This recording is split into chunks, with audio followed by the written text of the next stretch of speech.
সেটা হয়েছে অনেক অনেক সারা। আমি আর কাউকে ভালোবাসি না। আর তুই কেমন ভাবলি যে আমি তোরে বিয়ে করবো?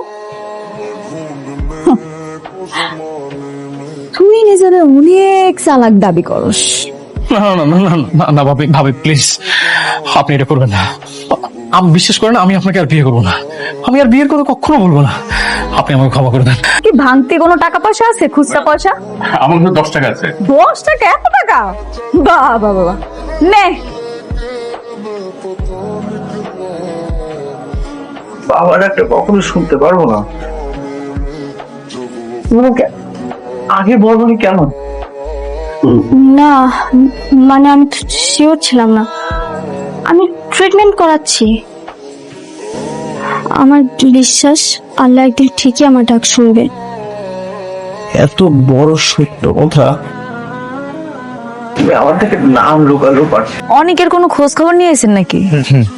অনেক বলেছে সে আপনার সাথে আর কখনো দেখা করতে চায় না। আপনার প্রতি তার মনে প্রচুর ঘৃণা। আসলে মানুষের মনে ঘৃণা খুবই খারাপ।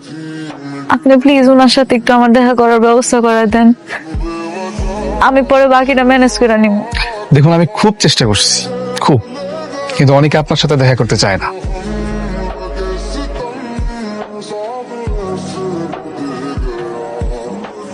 আমরা ব্যাংক থেকে এসেছি, নোটিশে অ্যান্সার করলেন না, তাই আমাদের আসতে হয়।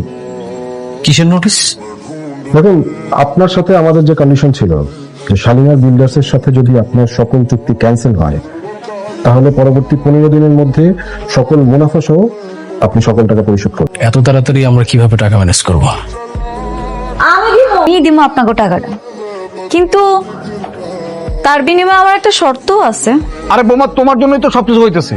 তুমি যদি রাতুল বাবাজির এই যে কন্ট্যাক্ট গুলি ক্যান্সেল না করতা তাহলে তো আর এই ঝামেলা হইতো না। তুমি এখন কি চাও? আপনাকে ওই বাড়িটা।